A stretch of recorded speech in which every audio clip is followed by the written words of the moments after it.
and of course field all of our intellectually curiosity questions that we have brewing in our minds. So as always, she's going to do a little bit first, and then, but if you do have a question you want me to ask, because you don't want to be recorded, this is being recorded, just send over the question to me in the chat, and then I can ask. And of course, you can any time, take yourself off of mute and ask the question yourself if you so choose. And that's about it. Pat, is there anything that you wish to pass along? Yeah, I wanted to just make a general announcement. I don't know how many of you still mess around on Facebook, but my birthday is coming up, and I'm going to have Common Cause as so the recipient of donations for my birthday. So keep an eye out on Facebook, and I appreciate anything that you can do for the organization, because it's a great organization. Okay? Thank you. Thanks. Pat. Welcome, Karen. We're so excited to have you. I'm great to be here. Truthfully, I would love to hear, and maybe we have time, I would love to hear what all of you are doing, because it's really nice to meet with some fellow alums. And I truthfully don't run into many alums in DC. It's also been a really long time since I was in college, and so no one ever thinks to ask that either. So I was class of 1984, and I loved my time at St. Mary's. I just want to say I didn't realize it at the time at how an education at an all-women school builds leadership in women, but for me that was absolutely the case. Leadership, not something I had even thought about, but I loved what I studied. I was a political science major, actually a double major, history. And I think I was 2 classes away from a 3rd major in philosophy. So one of the things I loved is professors would recruit you to their major. I loved almost all of the classes except for maybe bio that I took at St. Mary's. But I learned a lot. And also my senior year, my father died. He was young. I was 20 at the time, and the community of Common Cause was so amazing and nurturing. And I would have little old nuns walk up to me on campus, nuns I had never met before, and tell me that they were praying for me, my mother Susan, my sister Patricia, and my brother Peter. Knew them all by name, and it was a remarkable place to be. And actually, even having in every dorm there is a chapel, and just all of that was a remarkable thing for me, and really helped me. And I went to the Washington semester when I was a junior and had an internship that created contacts for me. So after I graduated, I moved to DC without a job, but started to pick up some work, political campaign, went down and worked on a campaign in Florida. And some of the folks that I worked with talked to me. I worked at a peace group at the time. Ronald Reagan was doing his huge defense buildup, and that was the time of the peace movement. But said, we have a job opening here. But the person that I worked with mentioned that he was going to work at a group called Common Cause, and they worked on peace issues as well as democracy issues. I eventually applied for that job. I had worked for Ralph Nader for a while, opening mail. Actually, when I told him it was a part-time job, I was doing nothing substantive but opening mail. He told my new boss they couldn't have me, that I was working for them. And luckily, my new boss was not intimidated by Ralph Nader and said, what I know is that people have the freedom to choose what jobs they have, and you don't get to keep her. So anyway, at Common Cause, I started working with a senior vice president, a woman named Ann McBride. She was in charge of running the entire shop. And to me, to have a job where I got to work with a woman leader that was as brilliant as Ann, she was also disorganized. And I used to say, what is it I'm doing? Am I taking notes? Am I answering phones? She's like, no, you're just coming with me to every meeting. And my job was to remember, remind, help her in her work. I would be assigned special projects. And I learned how to pull together campaigns, so that it was, what research you might need, how you organize the inside-outside organizing. I just loved the work I did there. I, did a couple of jobs there, eventually did campaign finance studies and did that for about 2 years. And back then we would go down to the FEC, copy microfiche, then enter it into a mainframe computer and then do the formulas for analysis, because personal computers were just coming online. And I would work 90 to 110-hour weeks doing campaign finance studies for probably like an 8-week period before elections. I thought, I really loved doing that work and seeing the studies that we did in newspapers across the country. And so I thought I should get my PhD in political science. And Pat may remember this. I did go, looked at a number of schools, went to Ohio State to get my PhD in political science, which is a very quantitative school. And what I learned is that I like to make things happen rather than study them.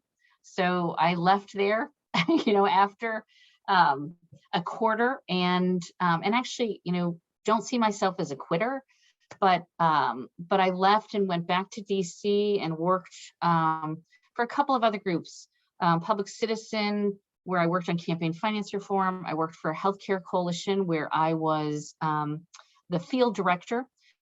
This is when, actually it was when Bill Clinton ran for president in '92. So I supervised 3 staff in New Hampshire, where all the Democrats came.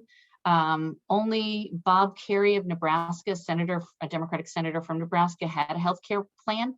But when they all left New Hampshire, every one of them had one, because we had tracked them down at hundreds of events, held forums and hearings, and just did a sort of bird dogging effort. And they all left with a healthcare plan, and Bill Clinton took that with him when he became president. Of course, that was failed. They assigned it to Hillary. That blew up in many different ways, but that was some of where that came about. When I moved to Connecticut, actually New Jersey and then Connecticut, I got married, when at the age of 31, I applied for a job working at the state level for Common Cause. I thought, I could do this job. I know the issues. I just sort of have to learn the players and how things work. I think my favorite job in my career was working at the state level in a state legislature, working to move reform. And we had a lot of scandals in Connecticut. And initially, when I started, I was a 1-person shop, but then raised money and brought on a team of about 5 and passed a lot of reforms, voting and elections reforms, ethics reforms. I was probably, several people would tell me, most hated person in the state building. We passed a meal and gift bill that limited what lobbyists could spend. You could buy someone a cup of coffee, but you couldn't finance their lifestyle. You couldn't go on trips with them. You couldn't pay for their daughter's wedding. The kinds of things that we saw happening all the time. And then eventually passed a massive campaign finance reform bill that put in place small donor public financing for statewide elections and legislative elections, closed a dozen different campaign finance loopholes, and did it working with a Republican governor and a Democratic legislature. In part, Jody Rell, I got to know her, so that helped. But she stood by John Rowland, who was a very corrupt governor who went to jail, and she was his lieutenant governor. And she had to show that she wasn't part of his cadre of crooks that he hung around with. She really didn't know what he was up to, but she had to demonstrate that she was a reformer. And I remember her telling people that she would never support the package that we passed. But it also was one of my early lessons that you need to give people space, not to demonize them, but give them space to change their mind. and work on changing their mind. And so the other thing I think I learned when I was in Connecticut is when you pass a massive change in the law, you need to be there to implement it, oversee it. We had numerous legal cases. It's like a baby you give birth to. And frankly, even now, you know, we passed it in 2005. It's been in place since 2008. It's still my baby. And when there is a problem, I come back. I come back and I work.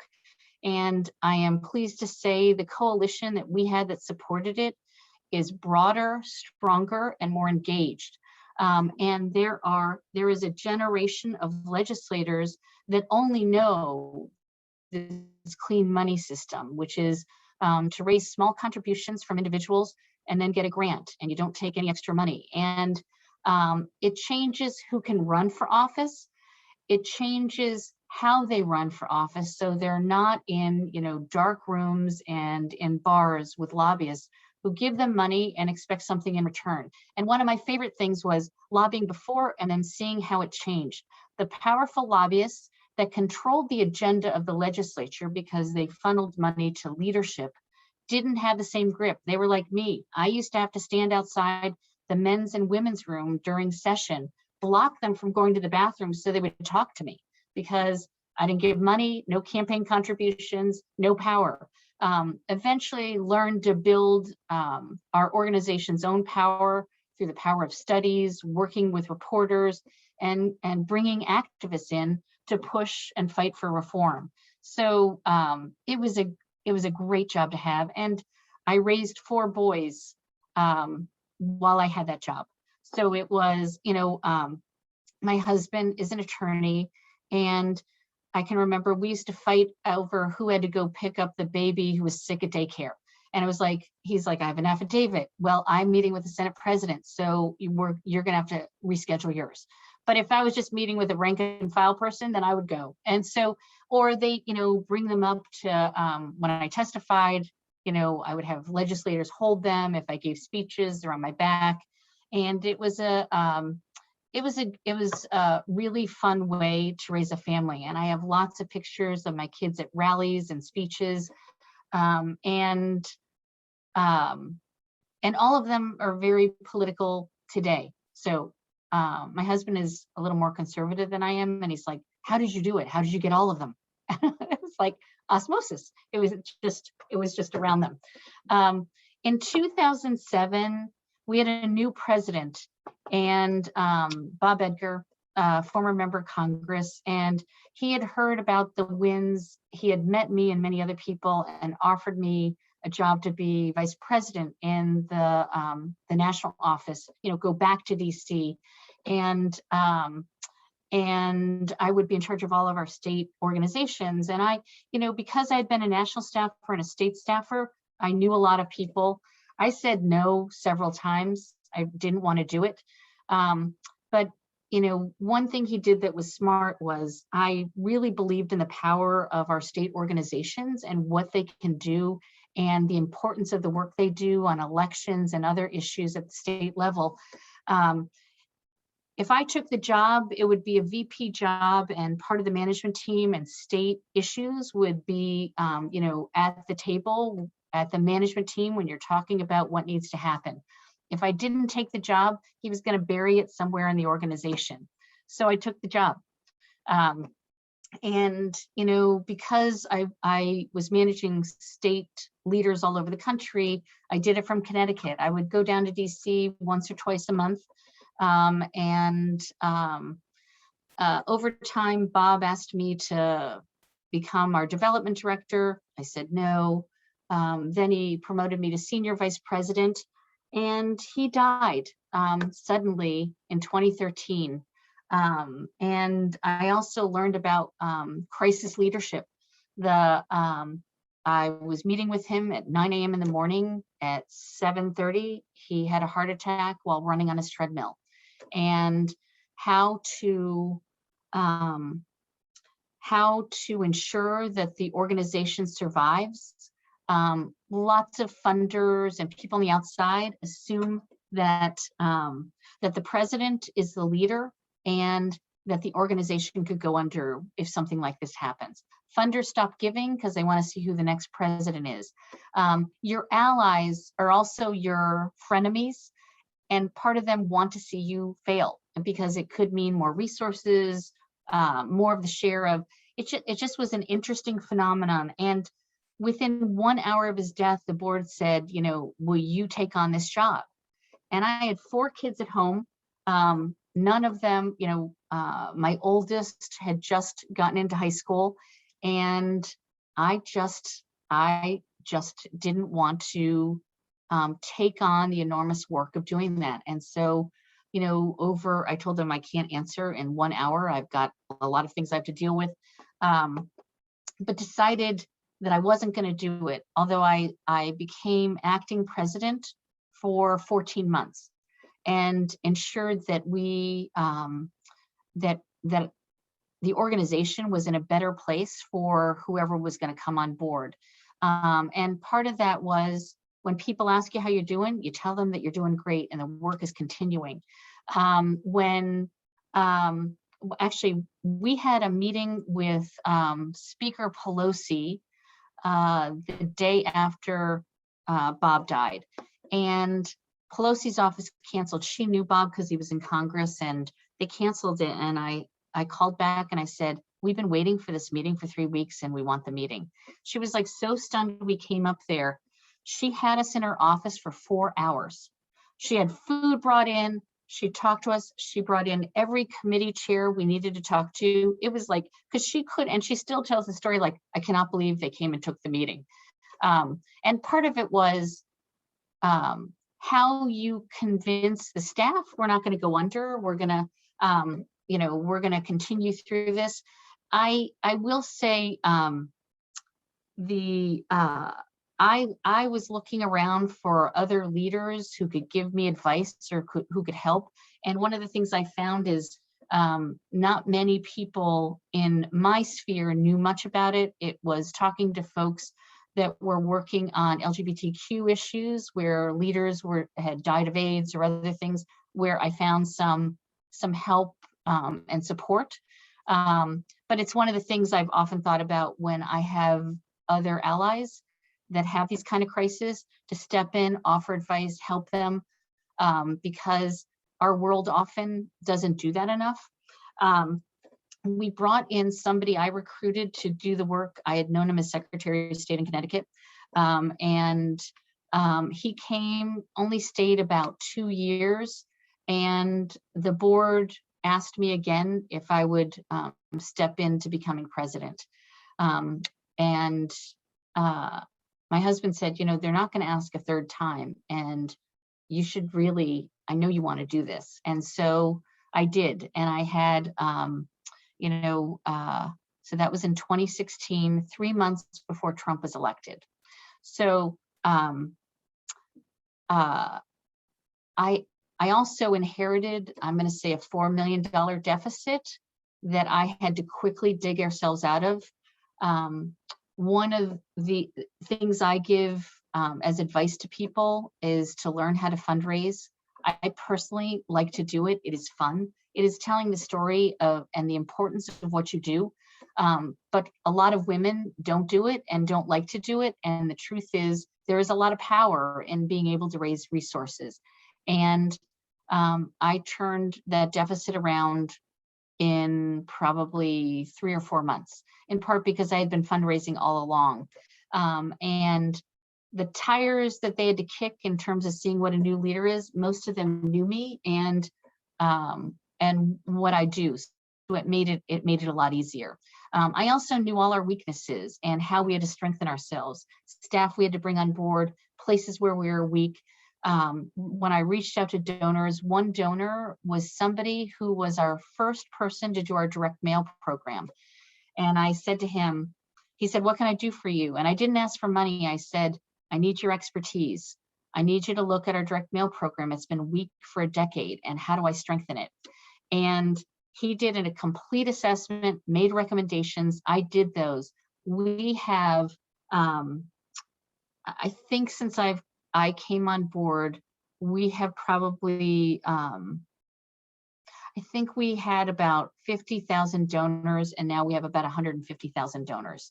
Our resources have increased. You know, our budget was about 12 million. This year it'll be about 36 million. He works every single week to help us. As he's retired, he's an expert. He owns, you know, a number of different companies. And I could have asked him for $50,000 or $100,000, but the contributions he's made has, you know, transformed our membership and the resources that come in. And we needed it because, you know, the truth is everything we work on, money in politics, redistricting, ethics, you know, transparency laws, accountability, everything we worked on was under assault in the Trump administration. And so thinking about and knowing our value and where we could lean in and where it made sense when lots of people are running around, you know, I think I am glad that I was there for that moment, but I will tell you the last 5 years have been exhausting, really hard. And we had to be nimble. When you work at the state level, I think it's easier to be nimble. When you're in a big organization at the national level, harder. But I pushed, and our staff was great, and we were nimble, and we shifted to where we needed to be, and it, you know, it depended on, you know, what crisis was coming up at the time. But you know, I've been doing this now about 5 years, and we are continuing to grow. And I had hoped 2021 would be a real departure from 2020, but we had, you know, January 6th and the insurrection. We have vote suppression measures moving across the country, and frankly, 2021 is as challenging as 2020. So anyway, I would be happy to answer questions, happy to talk about Common Cause or other issues, whatever people want.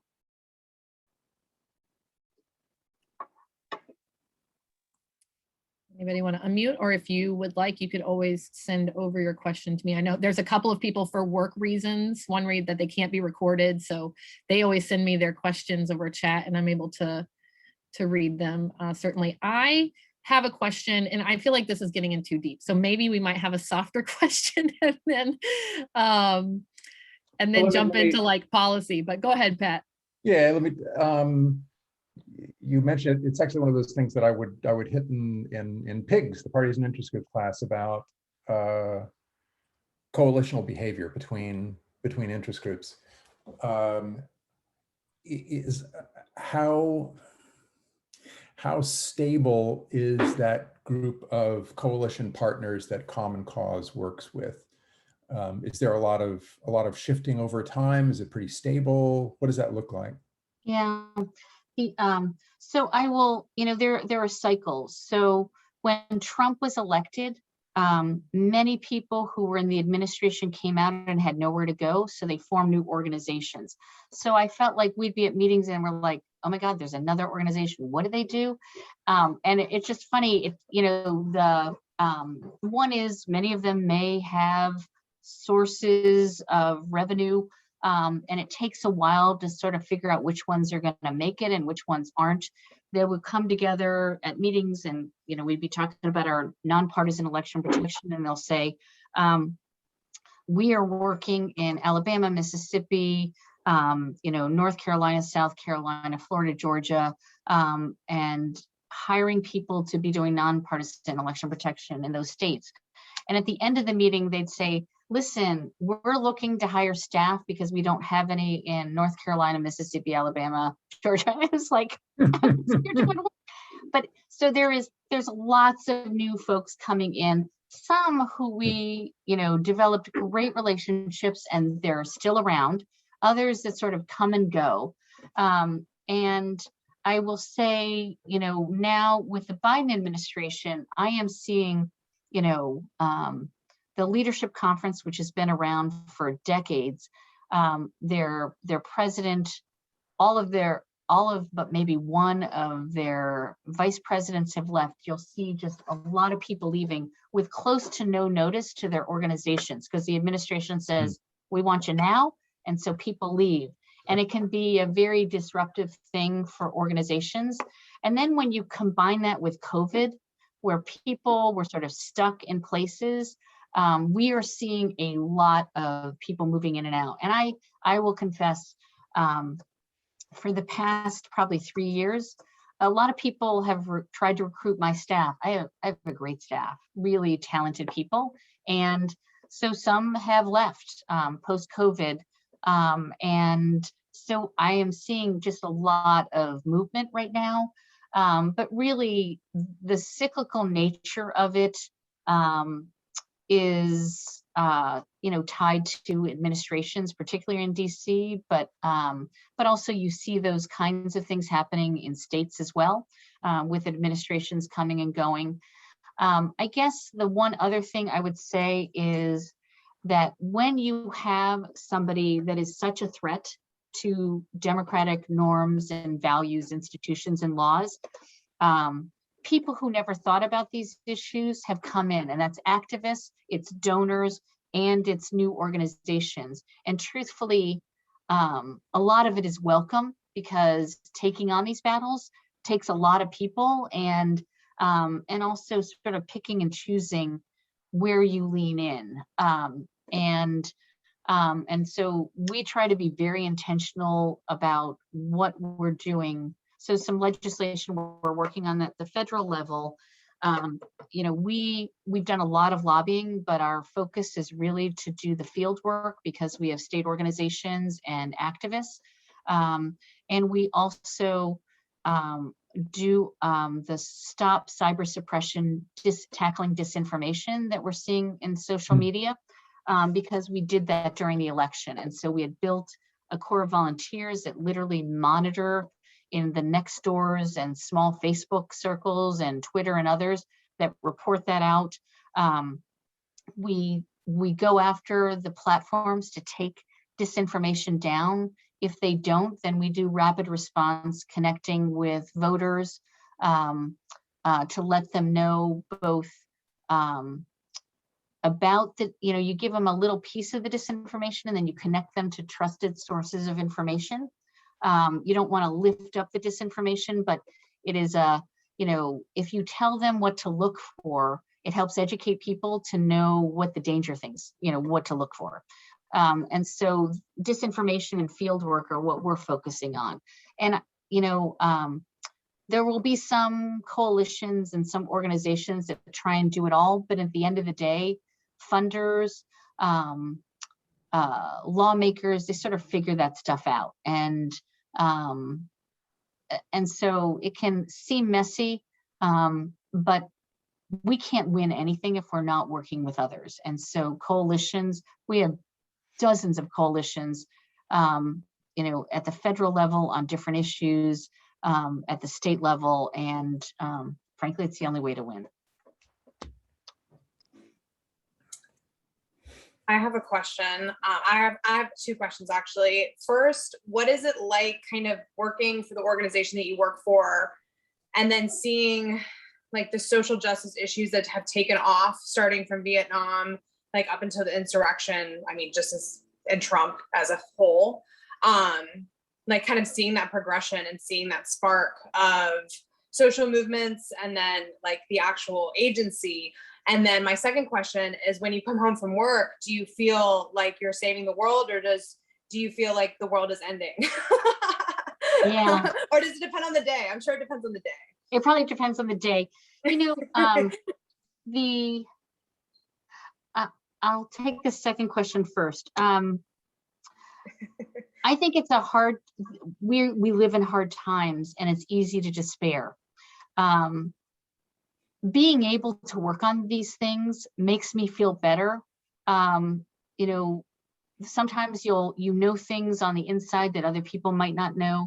Sometimes it is, I'm inspired by how many new people have come into the space. Issues, Common Cause has been working on passing reforms like automatic voter registration, same-day voter registration, no excuse absentee voting, lots of wonky terms that no one ever knew anything about. And then COVID struck, and these became, you know, the kinds of tools that made it easier for people to vote and safer for people to vote. And so that things that we've talked about and people's eyes glazed over, you hear strangers talk about it that aren't even in our space. And to me, that is exciting. That, you know, another issue around gerrymandering. I remember, I'm going to say 15 years ago, we kept losing every fight. And our California team was working on an independent citizens commission for gerrymandering. And I said, if we don't win this, you know, we have lost for 2 decades. I think we should give up. I was wrong. We won it. And, you know, people know about these issues in ways they never did before. So those are the kinds of things that give me hope. When I look at the trajectory of what's happening, you know, one of the things I will say is, in the space I work in, funders don't always think about it with the long game. And I have seen investments in taking down everything we've worked on. Those investments have been huge, long lasting for the last 40 or 50 years. And it is far easier to tear things down than to build something new. Taking on power is difficult. And, you know, that fight to do small donor public financing in Connecticut took me 10 years. And there are people that came before me that were working on it. I mean, 10 years. And so that can be really challenging to see. But this awakening I'm seeing to these issues, to social justice and racial justice issues, you know, there is a reckoning this country has to be embracing. And I am seeing it in our field. We are doing it in our own organization, where we are focusing on equity inside and outside. And that means, you know, when I came on board as president, you know, most of our staff were white, and I was very intentional about ensuring that our processes, we brought in diverse sets of candidates. It's about not just who comes in, but who makes it to the hiring manager, who makes it to, you know, the set of interviews, who are the finalists, and in the end, who do we hire? But it's also about creating a culture where, you know, people's different lived experiences are welcome, and breaking down structures to ensure that we are looking at equity internally and externally. Common Cause is a white membership organization, and we are, to take on these issues, we are investing resources, doing a huge amount of training, because it is about changing hearts and minds and being intentional in focusing on an equity culture.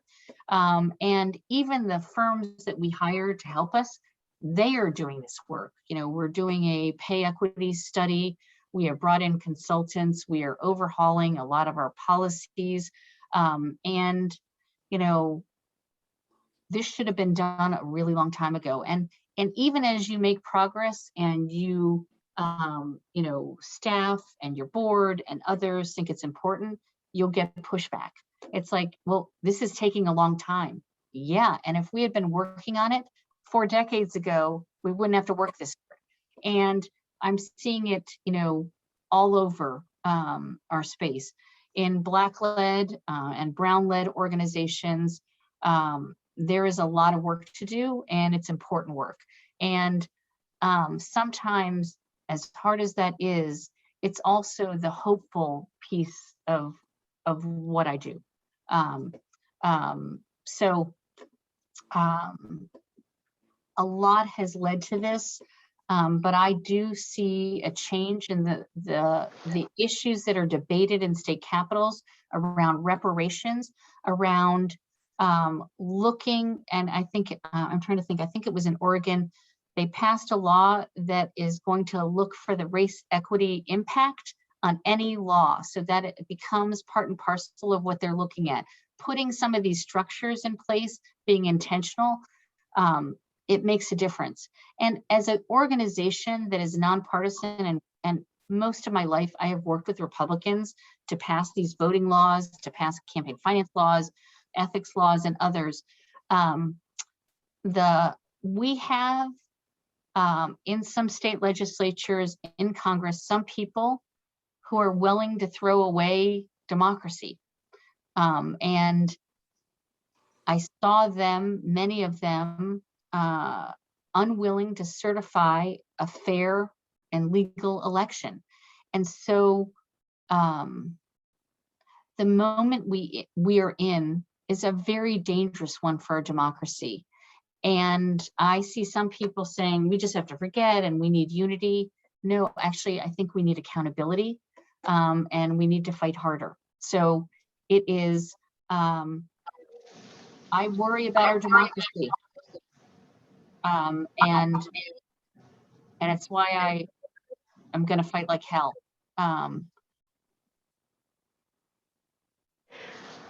So Karen, I have a question for you, and thank you so much for coming. I've eagerly anticipated you joining us. I'm a 1988 grad. And, you know, there's a lot of different questions and thoughts that I'm having, but, and I do appreciate your last comment about we're at a very dangerous time. And it's important to reflect on that and think about what we can do. But I think my question is, and I work in the federal sector, I work at CDC actually, but my question is there's sort of this, both a short-term and a long-term game that we have here. And I kind of get the long-term game, but because of your last comments about where we are in the country in terms of the threats, I think the short-term game becomes even more important. And then the other reflection I have and question for you is sort of about, and I appreciate your comments about the federal and state level, about how does change occur? You know, and we look at the federal policy making and then the state policy making, and you know, there's pros and cons as to how things are working, what's not working. So I guess I'd love to hear your reflections on, again, kind of the short and long-term things that we should be focusing on, and common cause's role, but sort of common cause's role in the bigger picture, as well as sort of the federal state, which is always a challenge. Yeah, you know, I think about the short and long term all the time. So we're going to be embarking on another strategic planning process, because I think there are a number of things that we're going to have to grapple with. The Electoral College, I see as a long term, and it's something we work on. We support a national popular vote compact for the Electoral College, which I could explain if you want, but also the unrepresentative nature of the Senate and how it benefits, you know, rural, middle of the country states. The populations centers on the East and West Coast are, you know, we have 70% of the senators represent about 30% of the population, and it creates real challenges. Couple that with, you know, the filibuster rules and other things. You can have, you know, senators that represent 21% of the country blocking another party's ability to govern. And that seems inherently wrong. So long-term, something we have to look at. One of the things that I have found that we needed to lean into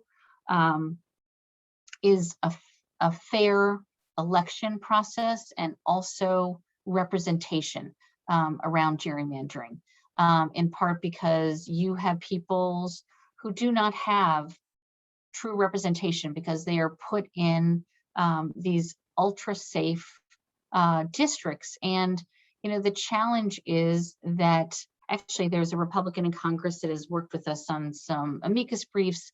He used to work for the FBI, Brian Fitzpatrick, for the corruption unit and talked about you were more likely to see corruption in state legislatures or Congress because they were in safe districts and their voters couldn't touch them. It's also how you see legislative bodies depriving people of their voting rights in these ultra safe districts.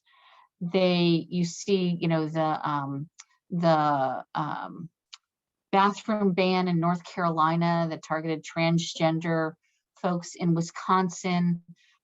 You saw, Wisconsin prided itself on its public education system and their university system, and those were gutted by a highly gerrymandered legislature. So we have focused more on ensuring people are not purged and prevented from voting, and focused on issues of representation, so that people's voices can be heard. And that's a short-term fight. When you see states that are passing reforms to undo, reforms that had passed either during COVID or in prior years, they want to shrink the electorate because they feel like it's the only way they can win. And that is not democratic. And so those fights become important. And when we get to the state national issue,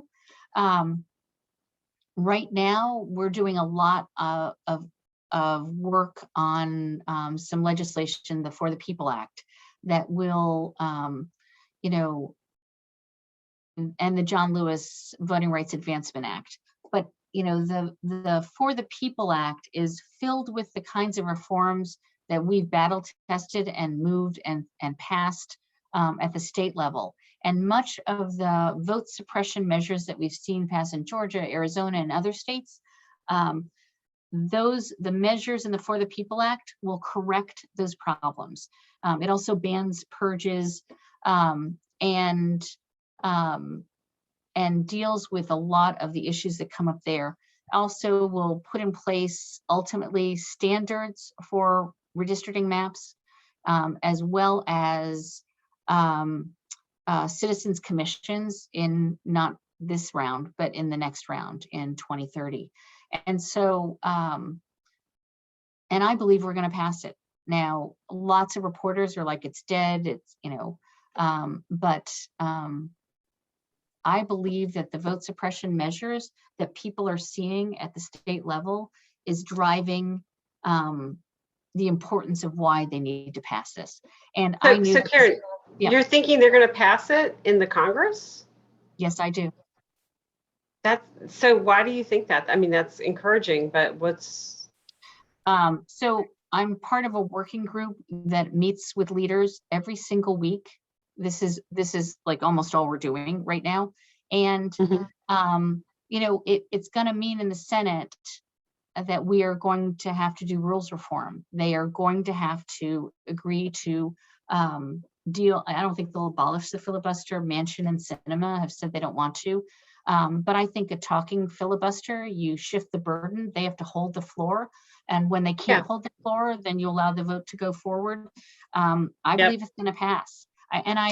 I will tell you, it's a bold, ambitious bill. Not everything's going to be in it that I want to be in it. But if we didn't have the backdrop of these vote suppression measures moving, I don't think it would pass. But people now understand what's at stake. And in fact, the Texas legislators that walked out of the legislature to prevent a quorum so that the Republicans could pass their vote suppression measures, they're in DC and saying, you have to do this, because this is what we're going to see in Texas is going to be all over the place. And it means in many battleground states, many places where there are House elections and Senate elections, it is going to put the fairness of a lot of elections in play, and Democrats could very well lose the Senate and the House. And in 2024, the ultimate goal, it's going to be about ensuring that the outcome there is different. And we are seeing at the same time that many of these places are looking to remove election officials. Now they're playing with the Electoral Count Act. They want legislatures to make the decisions about, deciding whether they certify the vote or not. And it is what Trump, was fighting to get legislatures to do. Many Republicans and Democrats stood up and told the truth that there were no problems in those elections. Many of those Republicans have been getting death threats. Their families are getting death threats. It is scary stuff. And so that backdrop, I believe, is part of what's going to deliver this bill from moving. I mean, I think we're going to get it. I do. And I am not an optimist. I will tell you that. I'm a realist. I know what it feels like when you're going to lose. I know the kind of mealy-mouthed talk you get from leaders when they're trying to pacify you, and you're going to get screwed over in the end. And I also know what it feels like when things are real. When something is real, people start backing off what's in the bill. There is jockeying, and that is some of what's happening because it's scary stuff. I mean, the money in politics provision would put money in the hands of challengers. So they don't want that. I mean, most people, if they're real, they don't want that. And it may be one of the pieces that doesn't make it in, which would be a huge shame. But when we passed this in 2019, nobody looked at the details, and it just sailed through the House. They knew it wasn't going anywhere. It's real. It isn't a guarantee, but we're going to fight like hell to pass it, and I believe it will. That's exciting. And you're saying Mitch McConnell's going to get on board? Oh, no, Mitch McConnell will not get on board. What they will do is Mitch McConnell isn't on board moving a Supreme Court nominee between now and 2024. I mean, we know where he stands. And he has, made clear no Republican should support this. They're going to have to pass it with 50 senators and Vice President Harris as a tiebreaker, and they'll have to do rules reform to make that happen. Sure. That was my initial question I had. I was like, oh, I hope she brings up Texas. So I feel like, the ladies here, the women here know that I like to go down to like the nitty gritty and try to understand. And I feel like especially in Texas, but other states, I feel like the voter suppression, I don't want to put in air quotes, the voter suppression laws that are being proposed, there's so much noise. I feel like from both sides. And I feel like this is the one time that I really haven't been able to like push aside the noise on both sides and get to the fact. And I'm almost to the point, I was telling my husband the other day, I was like, I think I'm just going to go and read the bill. Like, I just kind of want to know some specifics, because I can't parse each side and say, okay, this is what they're upset about and this is what they're upset about. So I would love like a brief summary, if you could, about like the specific examples of what this piece, it may be in Texas, to narrow it down, like what specific examples are folks, like, is the legislation addressing that then would mean voter suppression? Does that make sense? Yeah, so actually what I will do is after this, I will send you some places to go where they analyze these bills. Awesome. And so that you can look at that. One of the challenges also, I will say, is in a lot of ways, and what is concerning to me is you'll see a lot of ads on TV, digital ads talking about these issues. And I personally think that I'm not sure that ads have a lot of impact, and many of my allies, though, are doing a lot of TV ads. And I don't think that has as much impact, although I know that lawmakers like it because they feel like it's giving them cover. My biggest challenge is that many of the people I work with have seeded the social media platforms. You will see so much disinformation coming from a handful of actors, lies about what these laws do, lies about what the Arizona fraud it, the fake audit that they put on, does, and we don't have the resources to combat it, and it is a huge mistake on our side to not be addressing that issue. And so I understand that it can be confusing. One of the issues is, around photo ID. The truth is, there are many states that have laws that allow you to offer different kinds of ID. You can bring a utility bill, you can sign an affidavit. That is not what we're talking about. It is, that in Texas, you have a gun license and that can be used as a valid ID. But if you are a student at a public university, that ID won't count. And so what is it that you're trying to do in terms of those choices that you make? Allowing, demographically, if you look at that, students often are more likely to be Democratic voters, gun owners, you will more often find are Republican in Texas. So the ID fight, there are people who, especially older people, but many others that cannot get valid licenses. Some of the stuff is around purges. So there is always data, information, people who die, and you need to clean your data. That is not what we're talking about. You will have states that will try, and what they will do is they will match names. They will look at other states with people with similar names and say, this is somebody who votes in that state. They don't necessarily look at the age or anything else, and then they purge them. When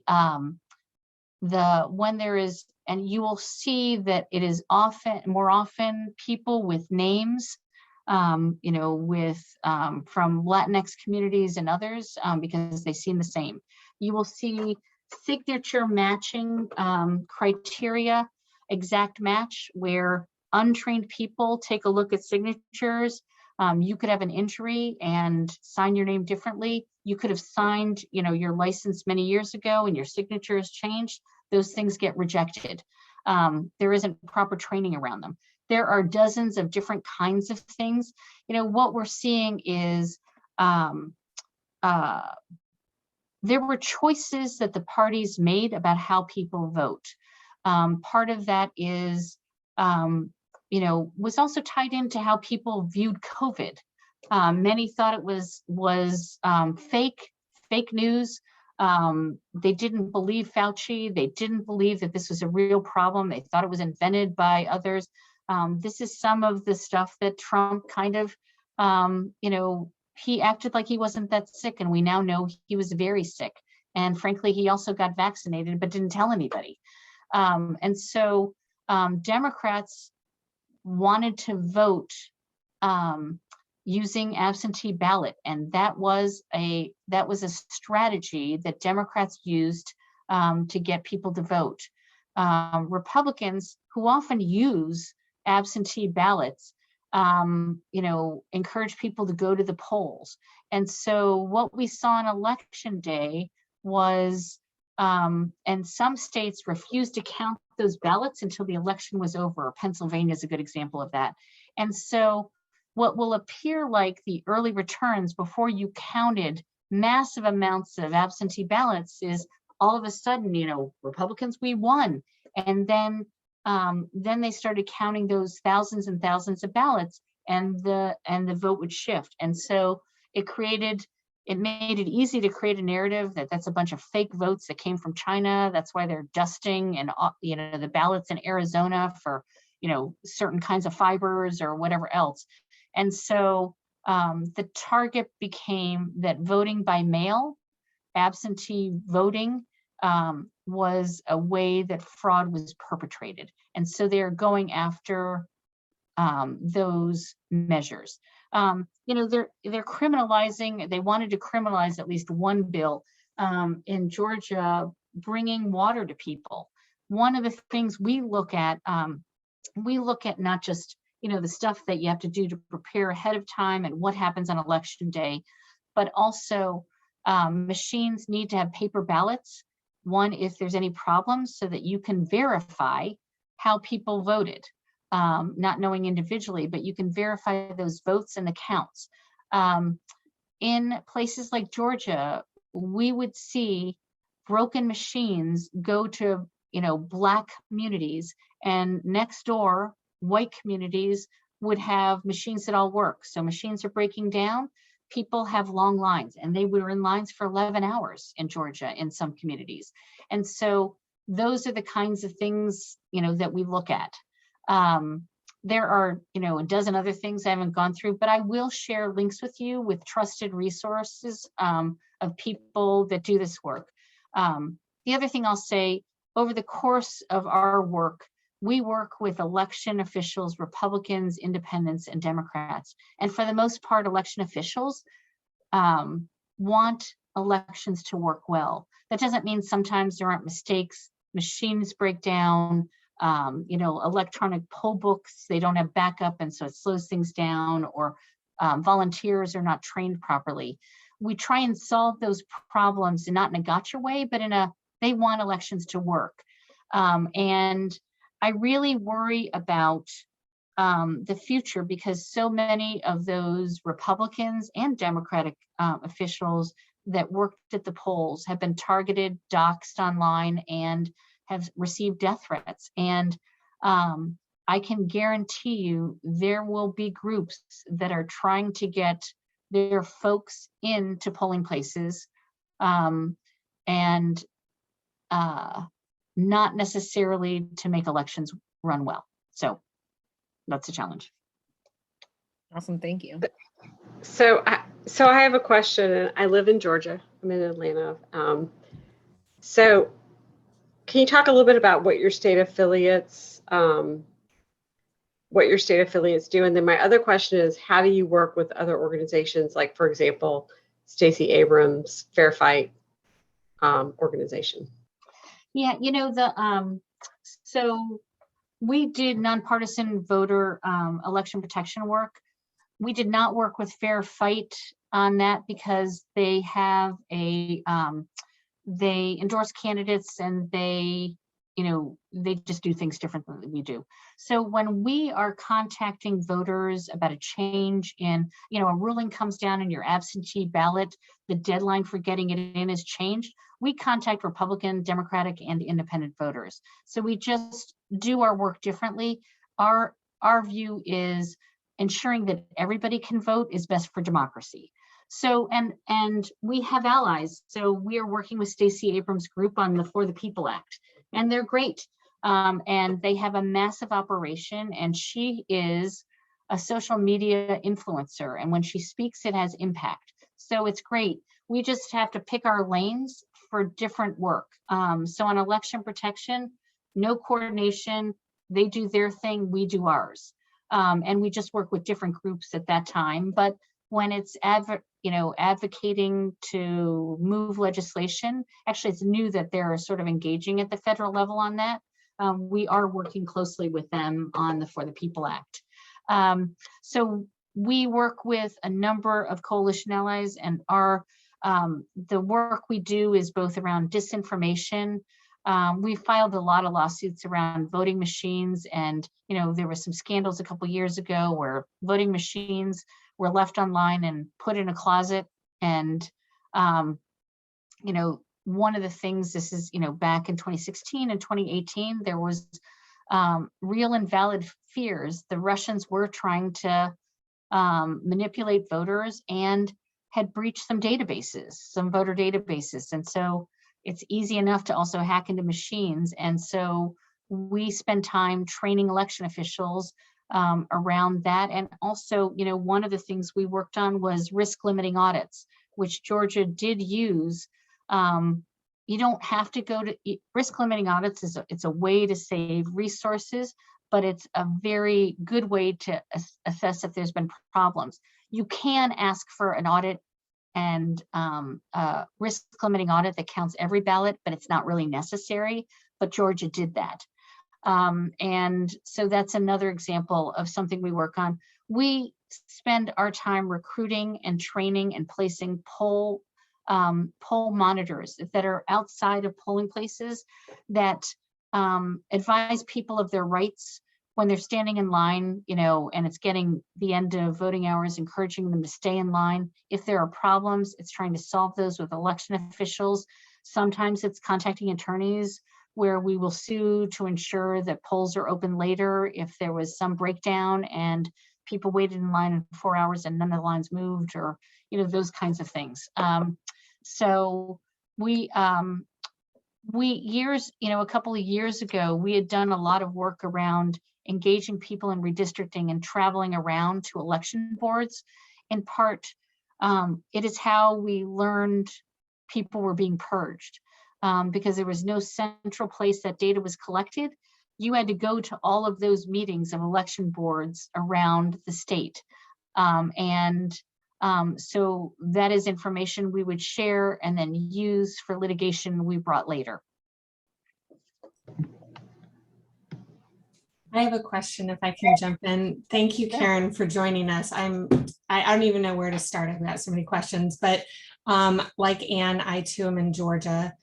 I am the director of the Performance Audit Division, which is similar to the federal GAO.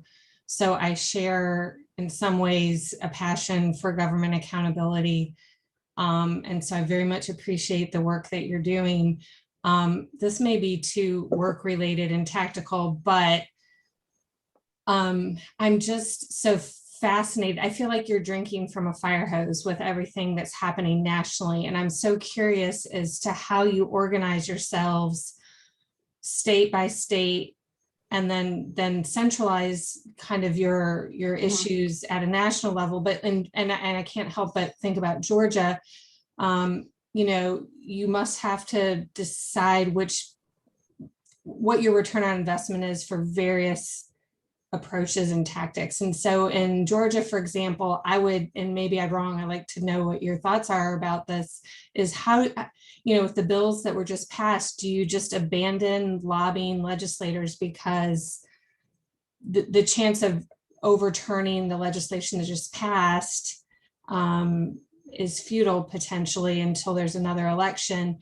And then how do you decide on a state-by-state basis kind of what tactics or methods you use to address your issues? I just feel like it's got to be so complicated, and maybe you just delegate to the states, but understanding how it all comes together, but then is also very situation dependent. I'm just very, from a person who tries to allocate my very limited resources across a target rich environment, I'm just so interested how you go about that, and you know, anything that you can say about Georgia. I'm just really share your concerns, and do think that, you know, the battle should be in making, you know, policy pitches that people want to vote for rather than limiting the people's ability to vote. So that.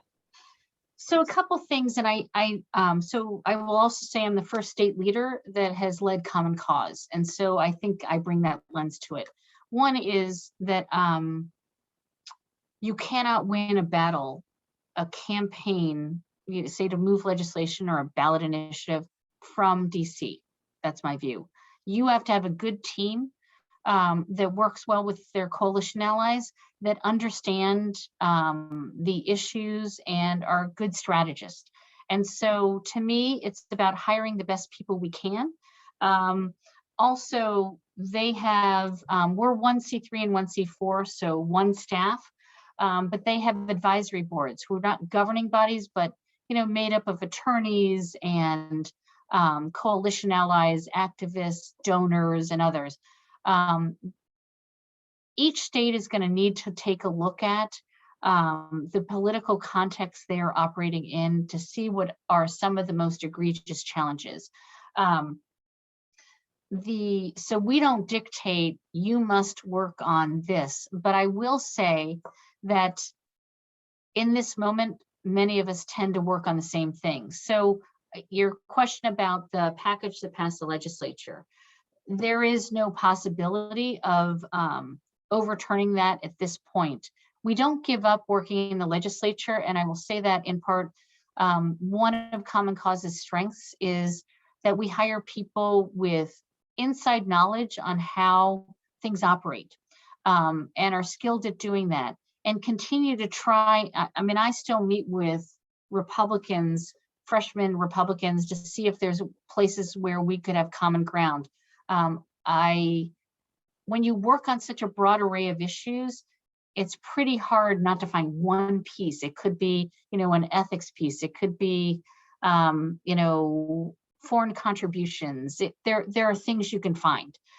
So we don't ever give up on that, because I have worked with people who have screamed at me they'll never vote on something and change their mind. And so that's one piece. But strategically speaking, in Georgia, two things I would say. One is litigation is going to be one of the pieces we look at. The second is we need to pass the For the People Act and the John Lewis Voting Rights Advancement Act, because it will set national standards, a floor, not a ceiling. And Georgia's going to need the floor, but a Colorado will probably have, already has in place such strong reforms that the floor may be here and Colorado will be up here. So, and leaving, I've set up our national experts that we have as a support model for our states, so that they can tap into support on litigation, on policy, what reform should look like. We have a capacity. We work with thousands of volunteers we train that can do text banking and phone banking, and also, once we get out of COVID, can be sending organizers or hiring organizers to help. And we have we provide the back office function for our states, so help with fundraising, HR, our membership database, so that they can focus more on their work. So there's a lot of support that can happen, and also, helping with fundraising. So each state is different, and what I think our challenge is, with our limited resources in terms of the grassroots work, the research, how we go to our list to engage them, online, all of those things, sort of deciding what those priorities are sort of more of where we focus. And, things come up. We know there's a fight in Texas, and so a lot of attention's going to Texas now. Pennsylvania, there are several states that are going to get fraudits, and we've learned a lot from Arizona and how to message and shine light on the kind of practices that don't make sense. And so there's a team of folks that focus on elections. I have a team that focus on redistricting. The targets and the challenges as well as the opportunities are different. And then part of what I do is help us figure out where we allocate the limited pieces of work we do. Now, some states have organizers and do some of these things too, but you can't run it all from DC, and so you got to have good teams out there. But it's still a lot, and it is a fire hose. So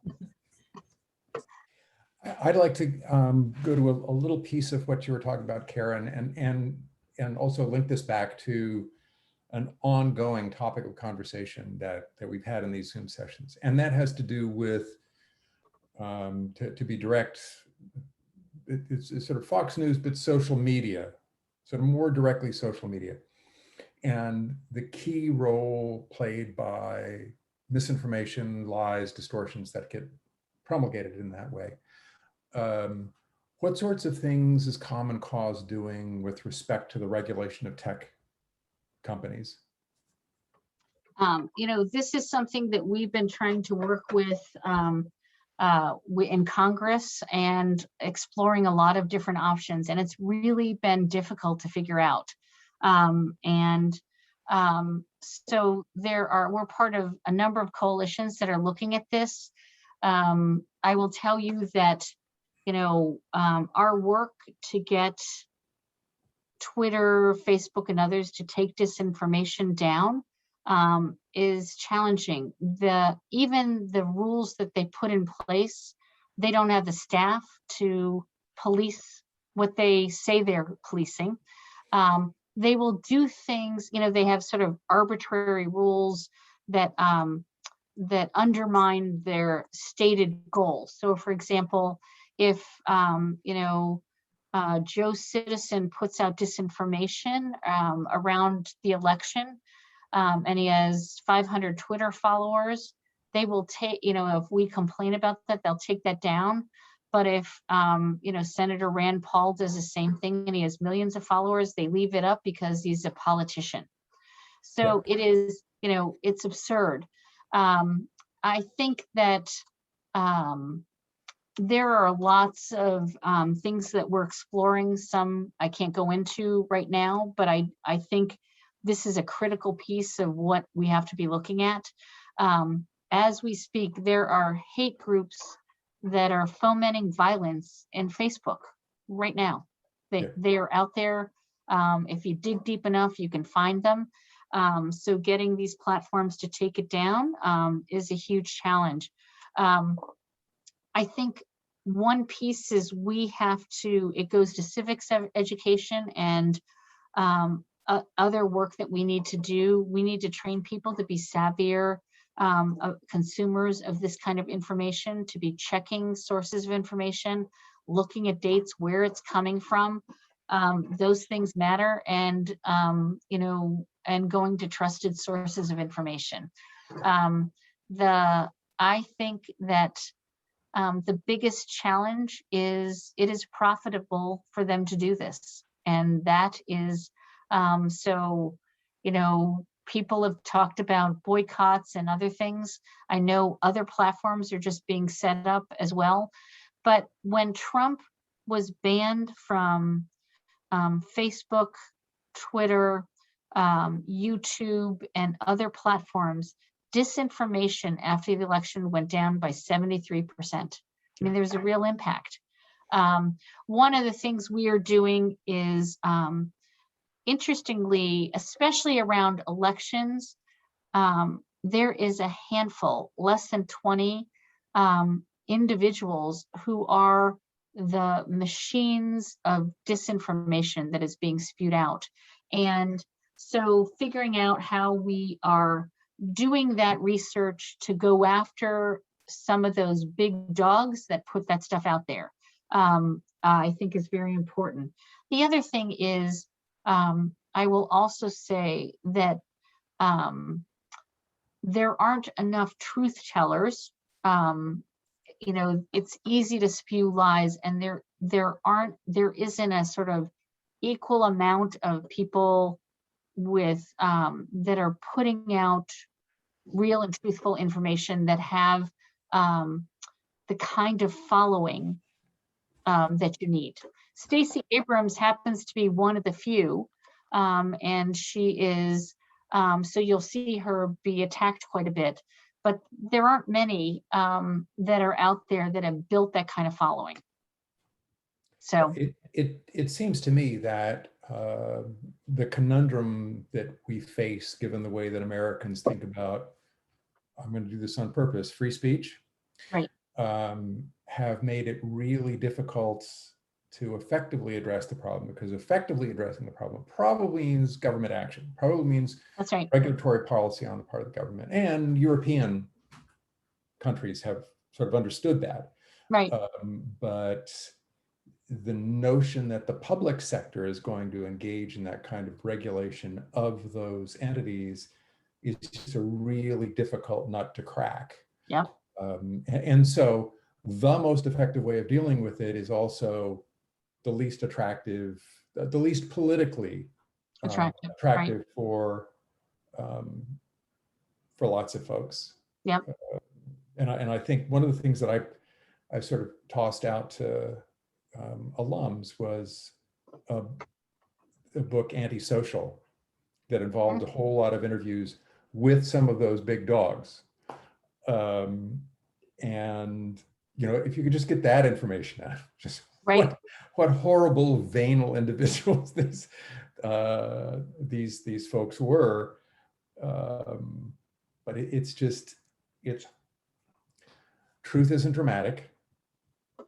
It doesn't Right. stir up the emotions. It's just straightforward, and without the kind of civic education you're talking about, it's hard for that to take hold. Right. As opposed to the really emotionally powerful stuff that comes from that misinformation. Yeah. No, Yeah, it's tough. true. It's tough stuff.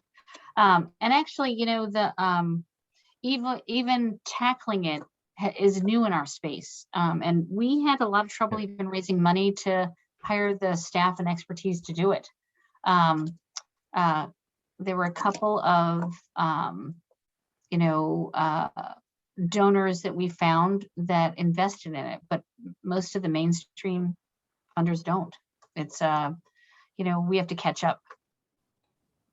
So I also, you know, we work on media reform too. And one of the challenges, you know, disparate voices, minority-owned businesses, small businesses, media shops have closed down as we've seen consolidation and mergers.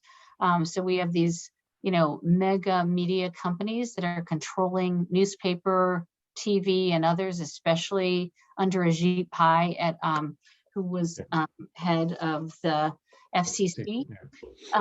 You know, it's a huge problem, and one, you know, we have to come back from. So. Yeah, thanks. Lauren, do you have a question? I'm Lauren. I'm an 05 alum, also live in DC, so I can sympathize with how crazy this year has been. Agree with you that it's just as crazy as 2020. Question for you about, obviously you've been in a lot of different leadership and management roles and kind of the distinction between leadership versus management. And I'm curious, over the past 4 or 5 years since you moved into this role, kind of what your philosophy has been, if you had to move a little more into a leadership position with such a big organization and less management, how do you kind of balance that with so many pressing day-to-day issues to kind of think about that big picture stuff? You know, you know, I will say that as somebody who's been in this space for a long time, the myth of the leader who's going to save us kind of bothers me. I just, you know, I just don't believe there's any one person that's gonna, I think you need to bring in leaders who will help lead. I like to work with people who challenge, who are smart, who are committed and really good at what they do. And I have a lot of those folks that I work with. Actually, and but I also have come to learn that people need to be inspired. They need to be pushed. And I can remember we were in our office watching election returns in 2016. And, you know, it was early in the evening. You know, some friends in Michigan are like, Michigan has lost, you know, Trump is going to get Michigan. We started to see this happening, and I had staff who started crying, some who have family members that they were nervous about them being, you know, thrown out of the country because Trump was doing, you know, his, you know, anti-immigrant stuff. And one of the staff said to me, you know, you better come back and tell us why we're going to be okay tomorrow morning. And I thought, we're screwed. So like, how am I going to come up with that? So I head home late, and my son, who was, young, he was probably about 15 at the time, he texted and said, "Rest in peace, USA," which most people were feeling, right? So, and I was too. And I'm thinking, what am I going to say, to inspire people at this moment? Because we knew it was going to be bad. And frankly, I don't think we knew how bad it was going to be.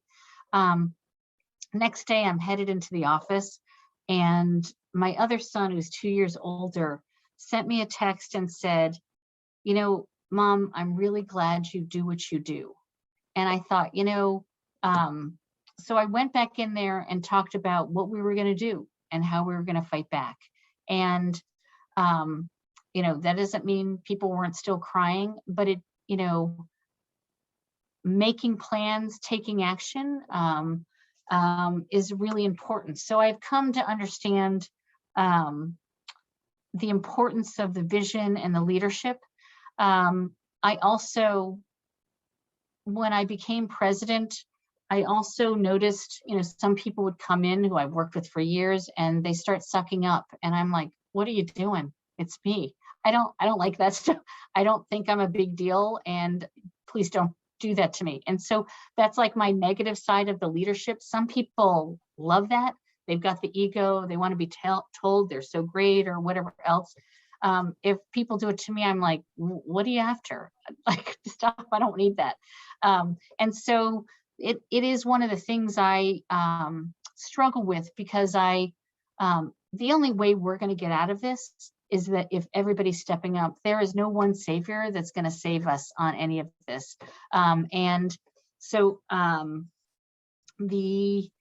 think I lead differently and maybe more collaboratively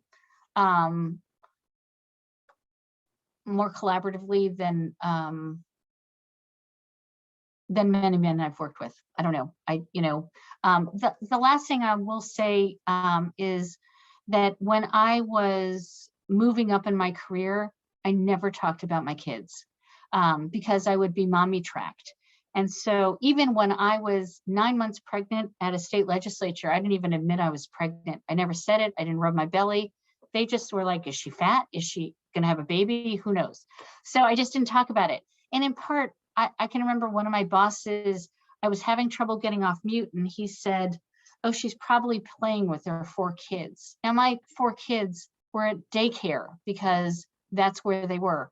And I was so furious. I said to him, "Actually, there are things I can be criticized as a mother. Don't you dare ever say to me again that I was playing with my kids, because I freaking was not." But as I became a leader, I thought about that you can do both, and it's important to talk about it. So I started talking about my kids. And if somebody's sitter, couldn't take the kids, bring them into the office, let them watch TV, let them, and so, in a work day, you would see kids in our offices, because being a parent is part of people's lives, and you can still do your job and still be good at it. And so it's trying to set different examples than what I maybe grew up in terms of the organization. I don't know if that answers it well enough, but those are my struggles with leadership. That was great. Thank you. I missed some of it because I had to put my dog outside. But the last part of, I've one well-behaved dog and then one puppy, and the well-behaved dog, I can just let her out. I think it's also important that males, I'm going to do the Ruth Bader Ginsburg thing. Okay. It's important that males provide that modeling as well. It was important to me that I brought my daughters in. Many of our men in our office do too. Yeah. Yeah, that's really, really important. And that not just that they do it, but they do it as something that they enjoy. So that it's not, "Oh, I have to do the penance of childcare now." No. I like spending time with my children. It's great. It's rewarding. Yeah. It's way more rewarding than whatever job I could possibly be doing. and that can help kind of change that discussion about a whole host of issues related to family and childcare. Yeah, It's just really definitely. important that it's not just women adjusting, that men change the way that they relate to their roles as fathers. Yeah. No, and we have great parental care benefits, and men and women in our office take advantage of that. It's important. It's important to spend that time. Yeah, I would say, hi, I'm Amanda. I also am in the DC area. I work for the Peace Corps. That's great. But I would say that, speaking to work culture, I would say that at least in our offices, I think COVID was a big equalizer in that space, where I think work became, obviously Peace Corps is a very family-friendly environment. But I think especially, like seeing men in meetings, right, with their toddlers running behind them. And so I think it will be interesting, I think, in the coming years, how that influences, not just for women, but, how personal and family life intersects with work culture, and even like the idea of a business day, right? So, but thank you so much for modeling that example as a federal leader with 2 young children. I also think we are trying to think about our policy for going back safely to the office, and also thinking about the equity and race impact, because in DC, I'm not positive how safe the metro is going to be. I mean, we're packed in there. And when we knew COVID was out there, I got on the metro at 6 a.m. and so did everybody else. So it was just as packed. Not as safe. And people who earn more, who are older, who are whiter, often live closer, in DC, and many of our staff have to be further out. And so creating we have to create flexibility in terms of how people work. And so we may do some kind of hybrid. We haven't figured it all out yet. And I also will say that we have a fairly decent percentage, less than 10%, but close to 10%, who have no intention of getting vaccinated. And that's a challenge. That's a challenge. So, you can mandate they do if and when, the application to the FDA, that it's not an emergency vaccination, you can do that. But I don't know, there's some complicated issues. Great. If anybody else will jump off recording and see if anybody else has any final questions or comments. See, I'll stop recording.